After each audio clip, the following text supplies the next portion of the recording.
Hello everyone and welcome back to Bitwig Studio and Music Production.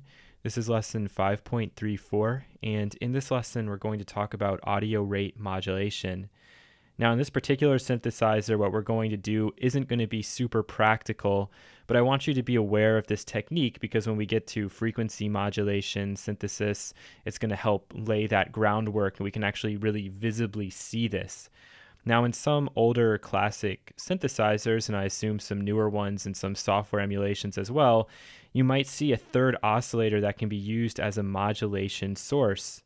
And that third oscillator works very similar to the other two in that you can set its pitch, you can set its octave range, etc. Only with this oscillator, you can modulate various parameters inside of that synthesizer based on how you can route it. In this synthesizer, we don't have that capability, but we do have access to 3 LFOs, and all of these LFOs range from 0.01 hertz up to approximately 50 hertz. And now normally with the LFO, this is a low frequency oscillator in that it's below the range of human hearing, so we use it to modulate something in a pattern-like way, especially if we have a sine wave selected, right? If we're down way low, we're playing our note back. We set this to the frequency.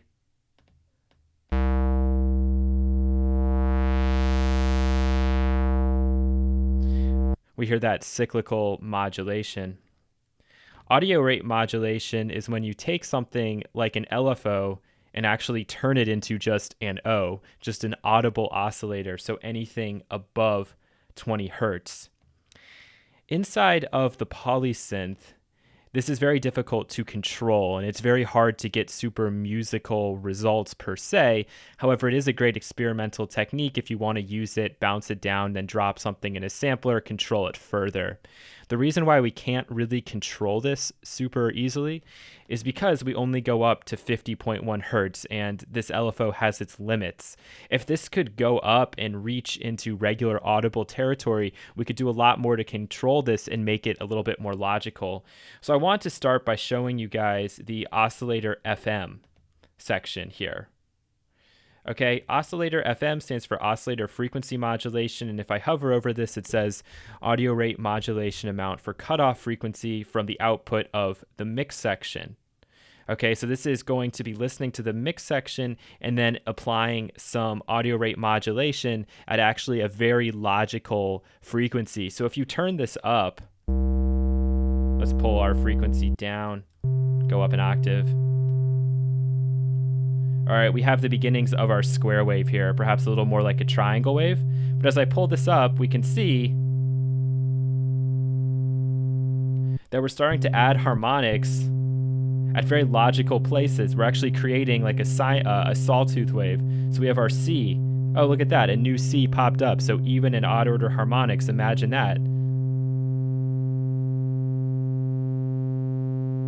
But the way these harmonics are actually occurring is by taking this filter frequency and modulating it super, super fast at an audio rate. And in this case, it's doing it at a perfect 2-to-1 interval, I believe. Okay, so it's taking this, it's taking our square wave, which we can imagine is, if we're playing C2, we can say that that's 65.41 hertz, and it's modulating it by C3, 130.81 hertz, and as a result, we're getting very musical results. And it follows this as we play up and down the keyboard. So you can always add in a little bit of this oscillator FM to your filter frequency to give your sounds a little bit extra character. And like I said, it's never going to sound bad because it's modulating it at a very logical rate. Now, when we do this manually and begin to use the LFOs, it gets a little bit more complicated. Okay, so I'm going to pull this in. I'm going to modulate this ever so slightly. And now we'll listen to what happens as I pull up here. Right now our filter frequency is just moving, but as we go faster and faster, we start to approach an audio rate, aka an audible oscillator, and we can hear what happens.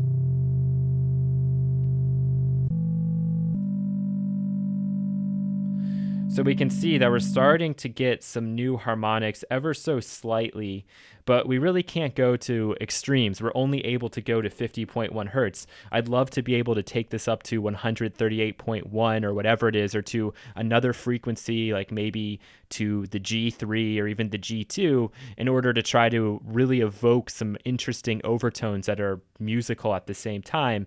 But in this case, this is as high as we can go, and we can do some cool things. We can take this LFO and set how much modulation we want.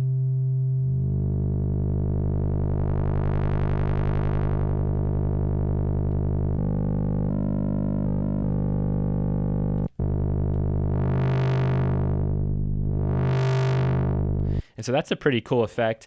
And you can use these LFOs at these audible rates to do some interesting things to your sound. Not always going to be pleasant, but just interesting. So again, this is called audio rate modulation, and we can do a variety of things with it. I could take it and I could route it to the pitch. So we're doing like frequency modulation here, taking this audible frequency and modulating our frequency.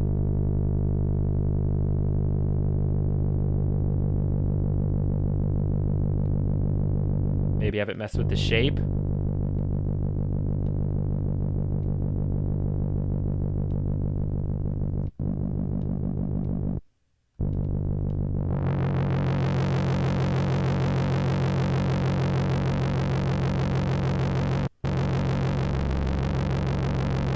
If we do things like sync, it's going to start to get out of control.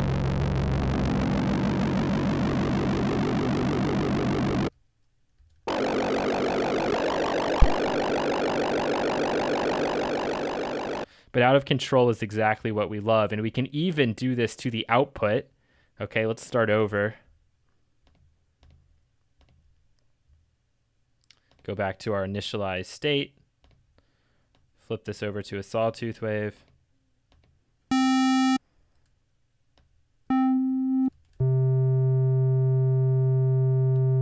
Let's take our LFO and have it mess with the output.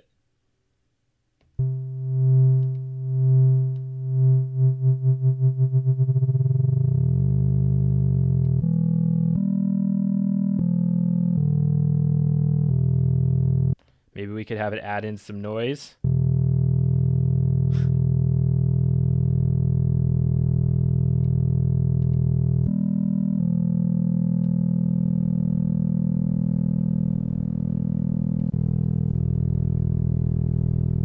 So you can do all sorts of cool things with this. Are you actually going to find yourself doing that on a typical patch?